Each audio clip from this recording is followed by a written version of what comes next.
เมื่อคุณหมอสาวสวยถูกชายโรคจิตแอบลักหลับทุกคืนจนวันหนึ่งเธอเริ่มรู้สึกถึงความผิดปกติแล้วในท้ายที่สุดจะเป็นเช่นไรสวัสดีครับชีวิตติดหนังวันนี้ผมก็มีหนังเรื่อง The Resident แอบจ้องหลอดเชือดหนังเปิดตัวที่คุณหมอสาวจูเลียตกำลังมองหาห้องเช่าสักแห่งในนิวยอร์กเนื่องจากเพิ่งจับได้ว่าแฟนหนุ่มแอบไปมีความสัมพันธ์กับผู้หญิงคนอื่นแล้วจูเลียตก็ได้มาดูอพาร์ตเมนต์แห่งหนึ่งที่มีพื้นที่ค่อนข้างเยอะแถมวิวยังสวยอีกต่างหากจนเธอคิดว่าคงสู้ราคาค่าเช่าไม่ไหวแต่แม็กเจ้าของตึกกลับปล่อยห้องให้เธอเช่าในราคาถูกโดยบอกข้อเสียว่าสัญญาณโทรศัพท์ไม่ค่อยดีจูเลียตจึงตกลงเช่าทันทีแม็กได้ช่วยจูเลียตขนย้ายของเข้าห้องทำให้ได้พบกับออกัสคุณตาของแม็กที่มีท่าทางแปลกๆเขาบอกว่าที่นี่ห้ามเลี้ยงสัตว์หรือส่งเสียงดังซึ่งจูเลียตนั้นมีนิสัยชอบดื่มแอลกอฮอล์ก่อนนอนทุกวันขณะที่เธอกำลังลูบเนื้อลูบตัวหน้ากระจกก็เหมือนได้ยินเสียงอะไรบางอย่างในคืนแรกของการอยู่อาศัยจูเลียตก็ลุกขึ้นมาเพราะเห็นประตูห้องปิดไม่สนิทแต่เมื่อเธอเดินสำรวจดูรอบๆก็ไม่พบอะไรเช้าวันถัดมาจูเลียตก็พบไวน์วางไว้หน้าห้องเป็นของขวัญต้อนรับสู่อพาร์ตเมนต์ทางด้านของแจ็คแฟนเก่าก็พยายามส่งข้อความตามง้อขอคืนดีเพราะจูเลียตไม่ยอมรับสายซิดนีย์เพื่อนสนิทจึงพูดปลอบใจว่าเธอดีเกินไปสำหรับมันด้วยซ้ำจะเสียดายผู้ชายห่วยๆอย่างมันทำไมเมื่อจูเลียตกลับมาที่อพาร์ตเมนต์เธอก็ขอบคุณแม็กสำหรับของขวัญขึ้นบ้านใหม่แต่แม็กบอกว่าออกัสต่างหากที่เป็นคนให้จูเลียตจึงมาขอบคุณออกัสเรื่องของขวัญซึ่งเขามีท่าทางประหลาดจนเธอต้องรีบขอตัวแล้วจูเลียตก็มาร่วมงานนิทรรศการภาพกับซิดนีย์และได้บังเอิญพบกับแม็กที่นั่นพอดีซิดนีย์เห็นเขาเลยบอกจูเลียตว่าจัดเลยเขาน่าฟัดนะจูเลียตก็ตอบเพื่อนว่าไม่ดีมั้งเขาเป็นเจ้าของตึกที่ฉันอยู่นะพูดยังไม่ทันขาดคำจูเลียตก็ถามแม็กว่ารังเกียจหรือเปล่าคะหากจะขอกลับบ้านด้วยคนอ่ะอีนี่แรงใช้ได้เลยนะเพื่อนกูระหว่างทางกลับบ้านทั้งสองคนพูดคุยกันอย่างถูกคอจูเลียตเล่าว่าเธอฝันอยากจะมีครอบครัวที่อบอุ่นเมื่อกลับมาถึงห้องจูเลียตก็เปิดเกมบุกก่อนเลยครับแต่แม็กกลับมีท่าทางปฏิเสธความสัมพันธ์จูเลียตเลยขอโทษแล้วหนีเข้าห้องไปซึ่งออกัสได้แอบเฝ้ามองทั้งคู่อยู่ตลอดเวลาสำหรับท่านที่ชอบดูหนัง Netflix จะจ่ายแพงทำไมดูกับ Netflix Theater เพียงเดือนละ129 บาทเท่านั้นจากปกติ419 บาทมีทั้งหนังและซีรีส์ให้รับชมมากกว่า 10,000 เรื่องแถมยังมีหนังแนวออสจักกิ้งแกลดให้ดูอีกเพียบสามารถรับชมได้ทุกแพลตฟอร์มพิเศษเพียงบอกว่ามาจากช่องชีวิตติดหนังลุ้นรับเงิน 10,000 บาททุกสิ้นเดือนสมัครง่ายไม่มีสัญญาผูกมัดเพียงสแกน QR Code หรือคลิกลิงก์ใต้คลิปนี้ได้เลยครับขณะที่จูเลียตกำลังอาบน้ำก็เหมือนว่าจะถูกใครคนหนึ่งแอบมองผ่านช่องเล็กๆวันถัดมาซิดนีย์ก็แซวจูเลียตว่าได้มีเซ็กกับเจ้าของตึกสุดฮอตหรือยังจ๊ะสักพักแม็กก็โทรเข้ามาขอโทษเรื่องเมื่อวานแล้วขอโอกาสเลี้ยงอาหารค่ำเธอสักมื้อจูเลียตถามด้วยความสงสัยว่าทำไมแม็กถึงยังไม่แต่งงานทั้งที่เขาดูเป็นผู้ชายอบอุ่นโรแมนติกแม็กก็ตอบว่าอาจเพราะเขาเข้าสังคมไม่เก่งและใช้เวลาส่วนใหญ่ไปกับการดูแลอพาร์ตเมนต์ด้วยบรรยากาศที่แสนเป็นใจทั้งคู่เกือบที่จะมีอะไรกันแต่จู่ๆจูเลียตก็บอกว่าหยุดก่อนค่ะฉันทำไม่ได้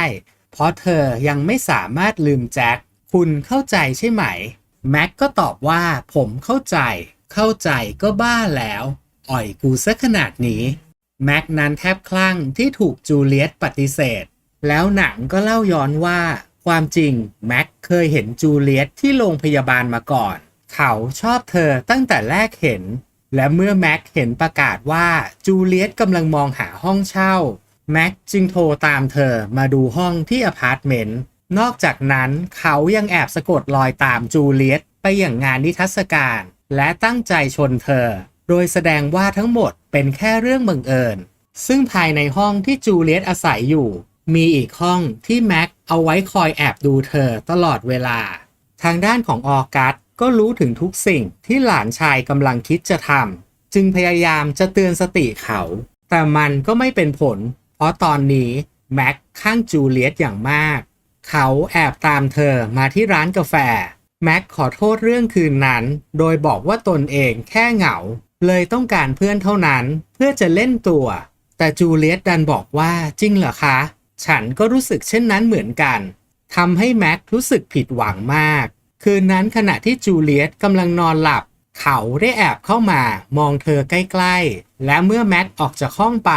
จูเลียตก็รู้สึกเหมือนได้ยินเสียงปิดประตูจึงลุกขึ้นมาดูจนได้พบกับห้องหนึ่งเช้าวันถัดมาแม็กก็แกล้งทำเป็นไม่รู้มาก่อนว่าตรงนี้มีห้องเก็บไวน์พร้อมกับอาสาจะซ่อมให้ตอนที่เธอไปทำงานพอจูเลียตออกจากห้องเขาก็เอาแปรงสีฟันของเธอมาใช้และลงไปในอ่างที่เธออาบน้ำทางด้านของแจ็คได้ส่งข้อความมาขอคืนดีซึ่งจูเลียตนั้นก็เริ่มใจอ่อนเธอซื้อข้าวของกลับมาเพื่อเตรียมทำอาหารมื้อเย็นแม็กจึงอาสาที่จะช่วยแต่จูเลียตก็ปฏิเสธแบบไร้เยื่อใยทำให้เขารู้เลยว่าเธอนั้นไม่เหมือนเดิมแม็กบอกว่าตนรู้สึกสับสนเนื่องจากเธอเข้ามาจูบเขาก่อนแล้วทำเหมือนไม่มีอะไรเกิดขึ้นจูเลียตก็ขอโทษบอกว่ามันเป็นเรื่องธรรมดาของคนที่ทำความรู้จักกันเพื่อจะดูว่าไปด้วยกันได้หรือเปล่าทำให้แม็กโกรธเดินออกจากห้องไปโดยบ่นว่าเธอไม่ควรทำแบบนี้หัวค่ำคืนนั้นแจ็คได้มาหาจูเลียตที่ห้องซึ่งหมาน้อยสัมผัสได้ถึงบางสิ่งที่ผิดปกติแต่ก็ไม่มีใครสนใจเพราะมัวแต่จีบกันอยู่แจ็คขอโทษและอธิบายว่าส่วนหนึ่งที่เขามีคนอื่นเพราะเธอไม่มีเวลาให้เขาจูเลียตเลยสวนว่าเธอก็เจอคนอื่นเหมือนกันแต่ถึงเขาจะเป็นคนดีแค่ไหนเขาก็ไม่ใช่คุณแล้วแจ็คก็หยอดคำหวานว่าชีวิตเขาที่ไม่มีเธอนั้นมันแย่มากหลังจากนั้นทั้งคู่ก็ได้ออดจักกิ้งแกลดกันโดยทุกสิ่งที่เกิดขึ้นภายในห้องกำลังถูกเฝ้ามองโดยแม็กเมื่อแจ็คกลับบ้านแม็กก็แอบใส่อะไรบางอย่างลงไปในขวดไวน์พอจูเลียตดื่มเข้าไปได้สักพักเธอก็นอนหลับลึกแบบไม่ได้สติหลังจากวันนั้นทุกเช้าจูเลียตก็แทบลุกไม่ขึ้นมาทำงานสายเกือบทุกวันซิดนีย์ก็แซวว่าเที่ยวดึกเหรอจ๊ะ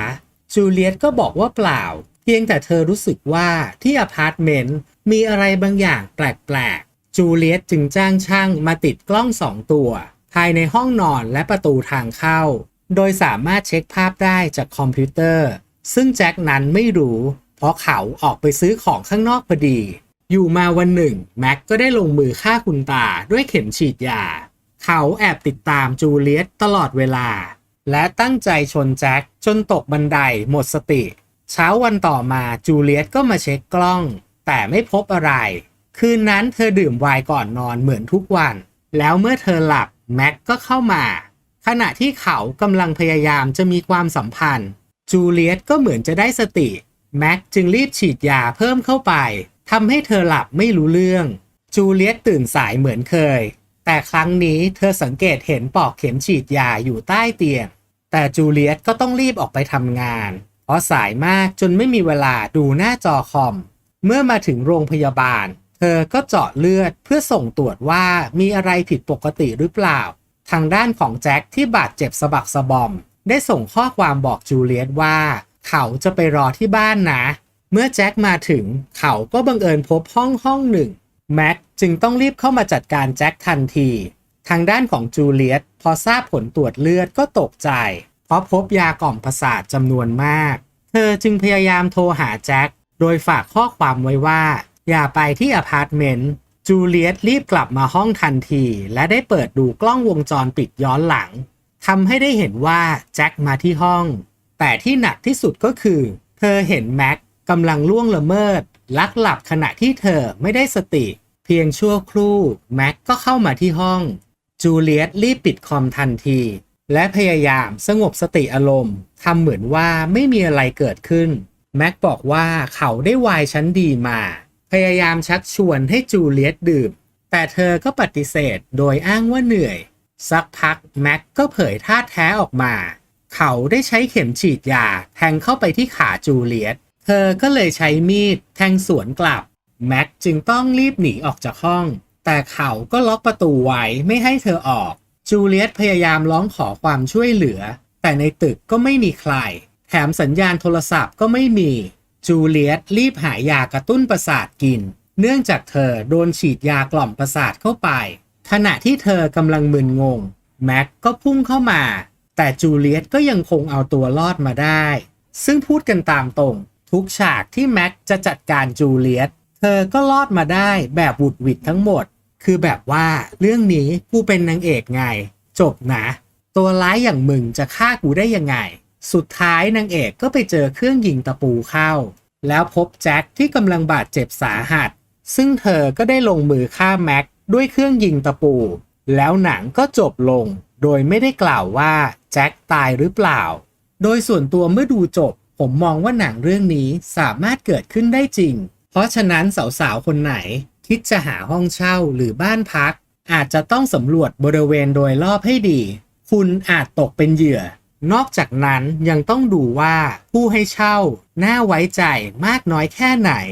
สำหรับวันนี้ผมก็ขอตัวไปเปิดห้องให้คนเช่าดูก่อนนะครับแต่ไม่ต้องกลัวยิ่งถ้าสวยน่ารักให้อยู่ฟรีเลยครับกูว่านะแอดมึงอะน่ากลัวที่สุดละแล้วคุณผู้ชมล่ะครับคิดเห็นอย่างไรกับหนังเรื่องนี้ยังไงก็คอมเมนต์ให้กันฟังด้วยนะครับสุดท้ายหากคุณชอบคลิปนี้ฝากกดไลค์กดกระดิ่งกดติดตามทั้ง YouTube และแฟนเพจเพื่อเป็นกำลังใจให้กันด้วยนะครับสำหรับวันนี้ผมก็ขอตัวก่อนสวัสดีครับและถ้าคุณอยากดู Netflix ราคาถูกแบบคุ้มๆก็สแกน QR Code บนหน้าจอนี้ได้เลยครับ